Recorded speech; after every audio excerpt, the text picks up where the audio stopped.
मेरे प्यारे बच्चों, सुभागी देवी इंटरमीडिएट कॉलेज के स्टडी क्लास में आज मैं कक्षा 11 के बच्चों का स्वागत करता हूं। कक्षा 11 के बच्चे आज हिंदी गद्य के अंतर्गत पढ़ेंगे भारतवर्षोन्नत कैसे हो सकती है। ये भारतवर्षोन्नत कैसे हो सकती है, इस निबंध के लेखक हैं भारतेंदु हरिश्चंद्र। भारतेंदु हरिश्चंद्र ने इस निबंध के माध्यम से ये भारतवर्षोन्नत कैसे हो सकती है, इस निबंध के माध्यम से भारत के ऊपर सवाल उठाए हैं कि भारत की उन्नत कैसे होगी, भारतवर्ष की उन्नत किस तरह हो सकती है। इसके विषय में नीचे निबंध भी लिखे हैं, आप लोग पढ़ेंगे। प्रस्तुत निबंध लेखन के द्वारा दिसंबर 1884 ईस्वी में बलिया के ददरी मेले के अवसर पर आर्य देशोपकारिणी सभा में भाषण देने के लिए लिखा गया था। यह निबंध भारतवर्षोन्नत कैसे हो सकती है, इसको भाषण देने के लिए कहाँ लिखा गया, क्यों लिखा गया था, कहाँ पर ये भाषण के लिए लिखा गया था। दिसंबर सन 1884 में बलिया के ददरी मेले के अवसर पर, अर्थात बलिया में जो ददरी का मेला लगता है, उस मेले के अवसर पर देशव्यापी आंदोलन में एक संगोष्ठी स्थापित की गई थी। उस संगोष्ठी में इस भाषण को देना था। इसके द्वारा लेखक ने देश की जनता की कुरीतियों और अंधविश्वासों को त्याग कर अच्छी से अच्छी तालीम प्राप्त करने, उद्योग धंधों को विकसित करने, सहयोग एवं एकता पर बल देने तथा सभी क्षेत्रों में आत्मनिर्भर होने की प्रेरणा दी है।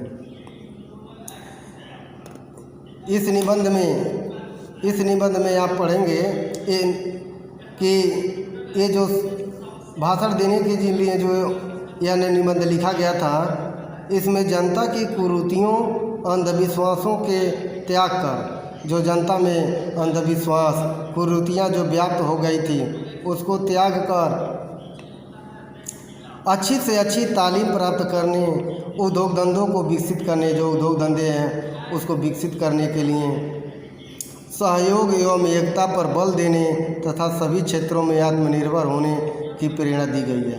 अर्थात एक दूसरे का सहयोग करें, उद्योग धंधों का विकास करें, एकता पर बल दें, इन सभी क्षेत्रों पर आत्मनिर्भर होने की प्रेरणा दी गई है। देश की उन्नति के लिए ये बात भी महत्व रखती है। इससे भारतेंदु जी की दूरदर्शिता प्रकट होती है कि देश की उन्नति के लिए क्या हमें करना चाहिए, यानी क्या क्या कार्य करें जो देश के उन्नति में सहयोग होगा। इसको भारतेंदु जी ने अपनी दूरदर्शिता के माध्यम से इस निबंध में लिखा है। अर्थात इस निबंध में भारतेंदु जी ने यह प्रकट किया है कि देश की उन्नति के लिए क्या व्यवस्था होनी चाहिए, हमें किस मार्ग पर चलना चाहिए, किस तरह हम भारत की उन्नति कर सकते हैं।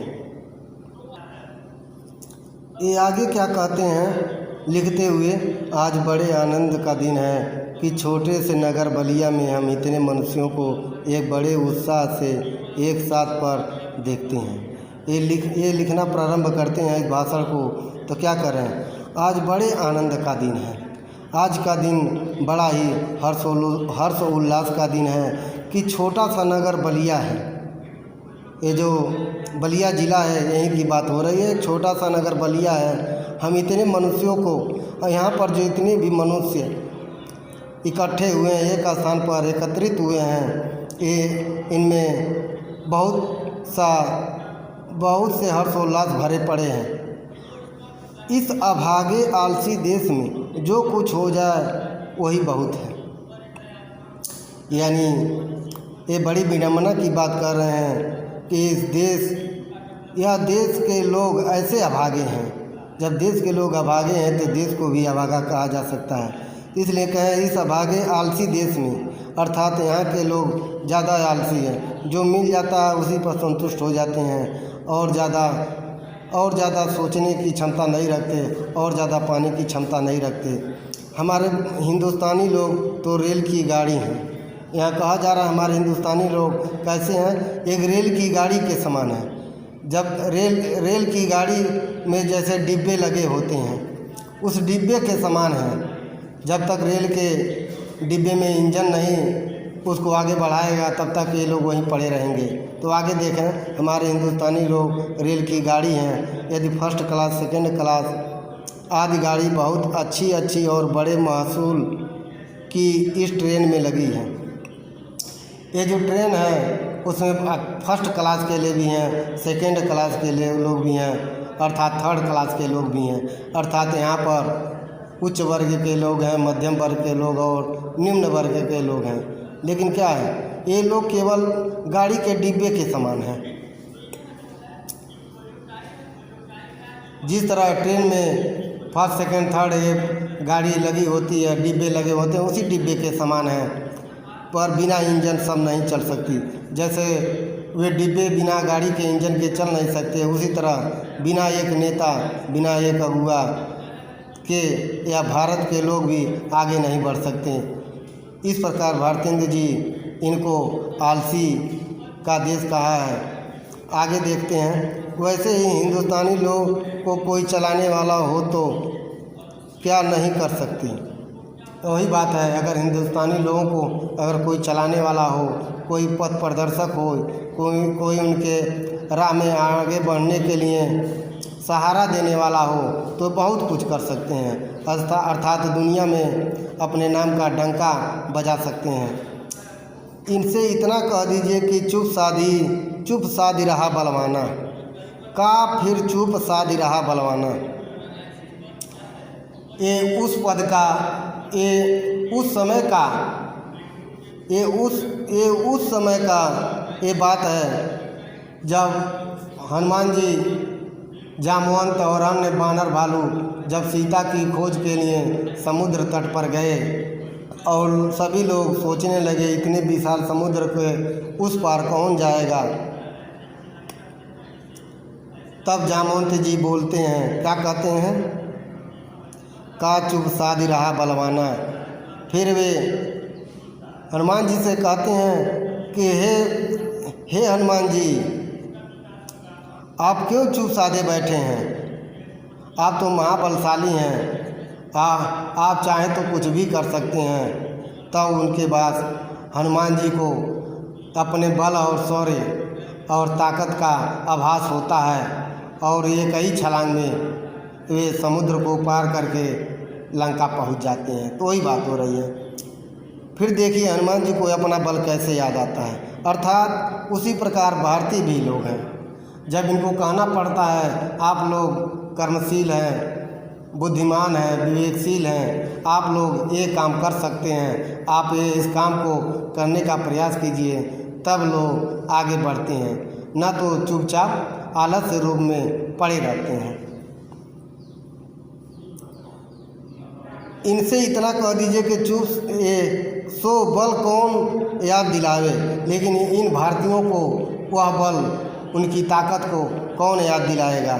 या हिंदुस्तानी राजे महाराजे, नवाब, रईस या हाकिम, इनको कौन याद दिला सकता है। हिंदुस्तान के राजे या महाराजे या नवाब या रईस या हाकिम लोग, एक राजे महाराजे को अपनी पूजा, भोजन, झूठी गप और से छुट्टी नहीं।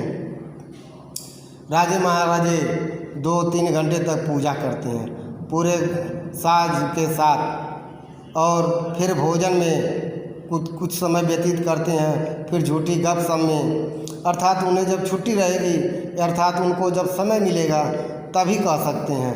हाकिमों को कुछ तो सरकारी काम घेरे रहते हैं। हाकिम लोग अर्थात मुंशी लोग, अर्थात नौकरी पेशा लोगों की बात को हो रहा है। ये लोग तो सरकारी कामों से घिरे रहते हैं। अपने काम से जब छुट्टी पाएंगे तब देश के विषय में, तब भारतीयों के विषय में सोचेंगे। कुछ है बाल घोड़दौड़ थिएटर में समय गया, अर्थात कुछ उनका कुछ समय घोड़दौड़ में, कुछ सिनेमा में बीत गया, कुछ समय बचा भी तो उनको क्या गरज है। अर्थात उनको कुछ समय भी मिल गया तो उनको क्या गरज है दूसरे को कहने के लिए, दूसरों को पथ दिखाने के लिए, अर्थात वे अपने में ही मशगूल रहते हैं। हम गरीब गंदे काले आदमी से मिलकर अपना अनमोल समय खोवें, बस वही मसल रही। अर्थात हम गंदे काले आदमी, अर्थात अंग्रेज लोग हम लोगों को गंदे और काले आदमी जैसे शब्द का प्रयोग करते थे, उसी शब्द का प्रयोग करते हुए भारतेंद्र जी कह रहे हैं कि हम लोग गंदे और काले आदमी मिलकर अपना अनमोल समय क्यों खोएं। हमें अपने समय को गंवाना नहीं है, बल्कि अपने कार्य को करते हुए आगे बढ़ना है। बस वही मसल रही। क्या है? तुम्हें गैरों से कब फुर्सत, लिख रहे हैं क्या? तुम्हें गैरों से कब फुर्सत, हम अपने गम से कब खाली। तुम्हें गैरों से कब फुर्सत, हम अपने गम से कब खाली। चलो बस हो चुका अब मिलना, न हम खाली न तुम खाली। ये कह रहे हैं कि तुम्हें तो गैरों से फुर्सत भी नहीं है, यानी अन्य लोगों से बात करने या उनके साथ समय बिताने से फुर्सत नहीं है, और हमें अपने गम अपने दुख से समय नहीं मिल पाता। अर्थात तुम्हें गैरों से नहीं फुर्सत है और हमें अपने दुख और गम से नहीं फुर्सत है। तो चलो बस हो चुका मिलना, न हम खाली न तुम खाली। इस प्रकार हमारा तुम्हारा मिलन अब नहीं हो पाएगा। अर्थात तुम लोग हमें कुछ नहीं कह सकते हो, तो हम लोग तुम्हें भी नहीं कुछ कहेंगे। इस प्रकार तुम अपने रास्ते हम अपने रास्ते, अर्थात तुम भी खाली न तुम खाली न हम खाली। अर्थात मैं अपने समय से नहीं खाली हूँ, तुम अपने समय से नहीं खाली हो। अर्थात कोई भी अपने के अलावा, अपने विषय के अलावा अन्य दूसरे के विषय में सोचने वाला नहीं है। तो जब दूसरे के विषय में नहीं सोचेंगे तो वो देश के विषय में क्या सोच सकते हैं। इस प्रकार भारतेंदु जी ने इस दोहे को कहा है, तुम्हें गैरों से कब फुर्सत, हम अपने गम से कब खाली। चलो बस हो चुका मिलना, न हम खाली न तुम खाली। पहले भी जब आर्य लोग हिंदुस्तान में आकर बसे थे, राजा और ब्राह्मण के जिम्मे यह काम था कि देश में नाना प्रकार की विधा और नीति फैलावें। और अब भी ये लोग चाहे तो हिंदुस्तान प्रतिदिन क्या प्रतिक्षण बढ़े। पहले जब आर्य लोग आए तो हिंदुस्तान में आकर बस गए, क्योंकि माना जाता है आर्य लोग यहाँ के मूल निवासी नहीं हैं। ये लोग पश्चिमी उत्तर और पश्चिमी दिशा से भारत में आए थे। कुछ लोग इन्हें कहते हैं मंगोलिया से आए थे, कुछ लोग कहते हैं ये मध्य एशिया से आए थे, कुछ लोग कहते हैं कि आर्य लोग उत्तरी ध्रुव से आए थे। ऐसे अनेक लोग बहुत सी बातें कहते हैं। तो जब ये भारत आए तो यहाँ आकर बस गए। यहाँ के राजा और ब्राह्मण के जिम्मे में काम था कि देश में नाना प्रकार की विधा, किस देश में अनेकों प्रकार की विधा और नीति को फैलाएंगे। अनेकों प्रकार की विधा अर्थात हर प्रकार के विषय का ज्ञान, ललित कला का ज्ञान और अनेक प्रकार की नीतियाँ, जैसे देश को कैसे आगे बढ़ाया जाए, देश की सुरक्षा कैसे प्रदान की जाए, देश के प्रजा का हित किस में है, ये सब की बात हो रही है। तो हिंदुस्तान प्रतिदिन क्या प्रतिक्षण बढ़े। अगर ये लोग इस पर ध्यान दें तो हिंदुस्तान प्रत्येक दिन बढ़ने की क्या बात है, प्रत्येक पल बढ़ सकता है। अर्थात एक क्षण आगे बढ़ना प्रारंभ कर देगा। पर इन्हीं लोगों को निकम्मेपन ने घेर रखा है।